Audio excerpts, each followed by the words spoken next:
Ya, halo teman-teman, kembali di video ini kita akan membuat preview pertandingan dari lanjutan BRI Liga 1 pekan ke-29, tepatnya pertandingan yang akan digelar pada tanggal 14 Maret tahun 2024 atau hari Kamis mendatang, di mana akan ada dua pertandingan. Yang pertama ada PSS Sleman yang akan menjamu Borneo FC Samarinda, bermain jam setengah 9 malam.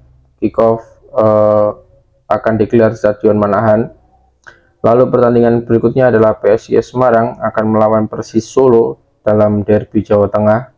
Kickoff juga dijadwalkan jam setengah 9 malam dan akan disiarkan langsung di Indosiar.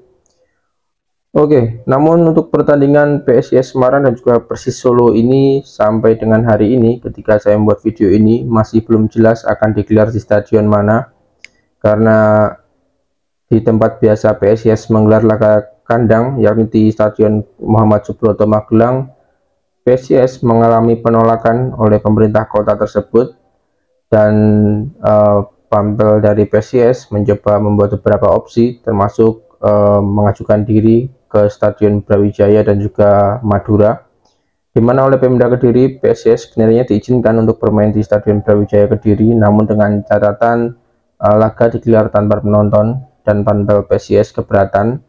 Lalu kemudian mereka mengajukan diri ke Stadion Bangkalan, kandang dari Madura United. Namun mereka juga mengalami penolakan oleh pemerintah daerah setempat. Sehingga akhirnya pampel dari PSIS ini menyerahkan semuanya ke PSSI untuk menggelar laga kandang bagi PSIS Semarang ketika menjamu Persis Solo. Oke, yang pertama kita bahas dulu untuk pertandingan PSS Sleman dan juga Borneo FC Samarinda.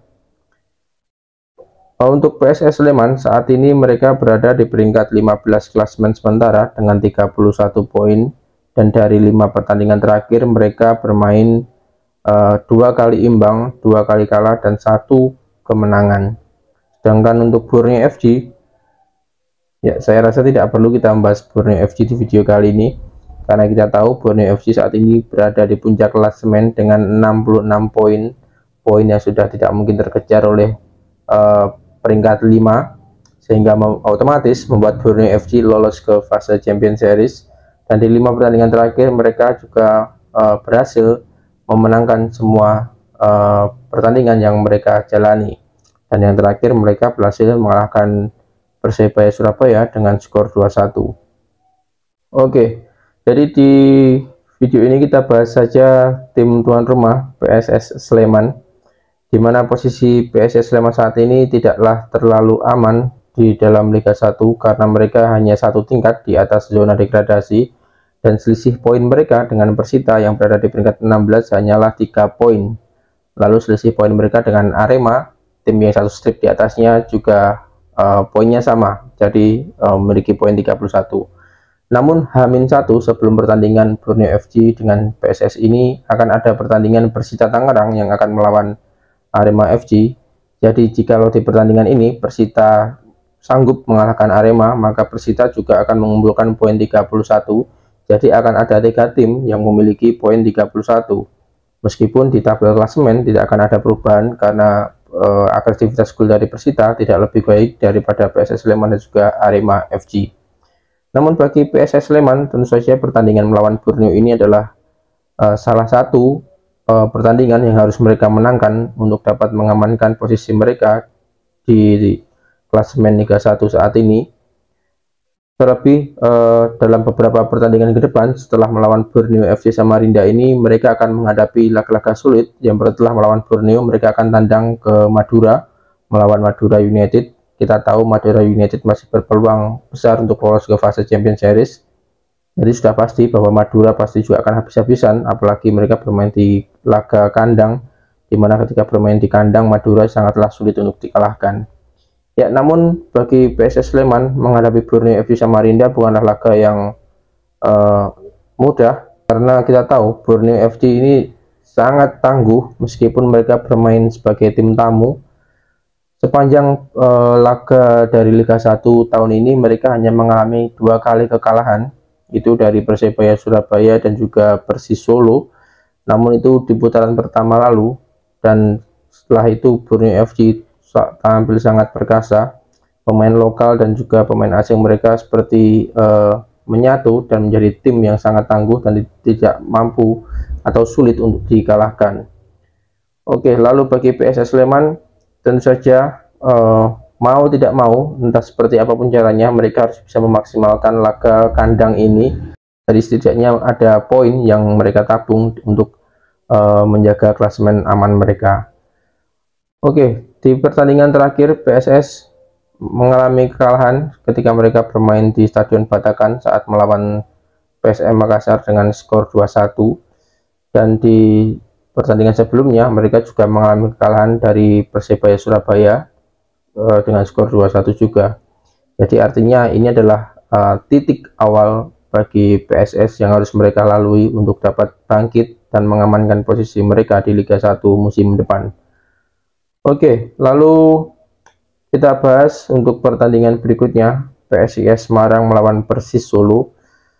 Meskipun kita belum tahu apakah laga ini akan tetap digelar pada tanggal 14 atau akan diundur karena masih belum jelasnya tempat mereka akan bermain.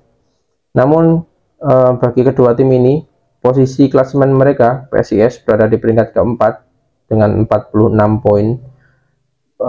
Mereka memiliki peluang besar untuk dapat lolos ke fase Champions Series, di mana mereka hanya terpaut 2 poin dari Bali United yang berada di peringkat 3. Lalu mereka juga selisih 1 poin saja dari Madura United. Jadi di pertandingan ini jika mereka menang, maka mereka akan naik ke posisi 3 menggeser Bali United.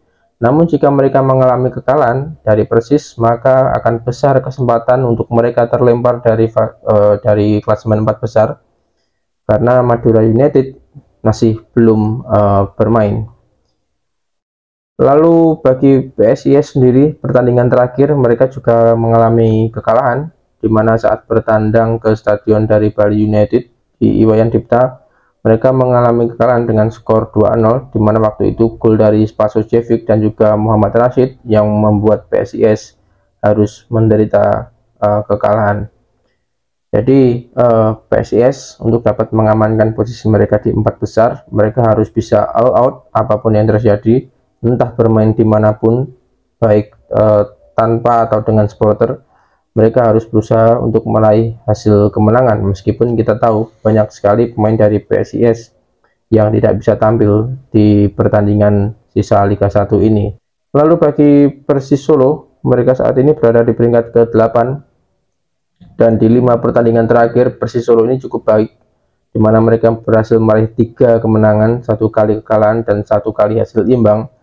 Dan penampilan impresif mereka ini membuat mereka perlahan-lahan naik ke tingkat atas atau klasemen atas, di mana saat ini mereka masih berada di posisi ke-8 dengan 38 poin, hanya memiliki poin sama dengan Dewa United yang berada di peringkat ke-7 sama dengan 38 poin.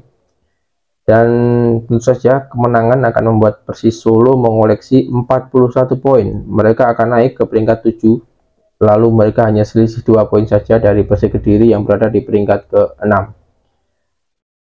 Ya, kita tahu di beberapa pertandingan terakhir Persis Solo mereka tampil cukup luar biasa, apalagi ketika bermain di Stadion Manahan.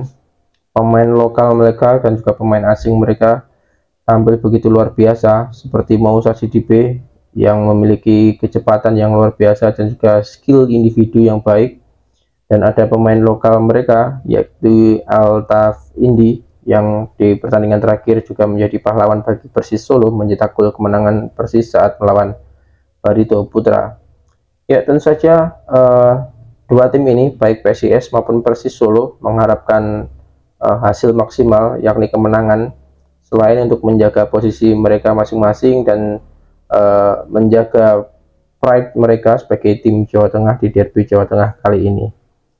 Oke teman-teman, jadi sekian untuk video preview kali ini. Kita saksikan saja untuk tanggal 14 pertandingan antara PSS Sleman dan juga Borneo, lalu PSIS Semarang dan juga Persis Solo.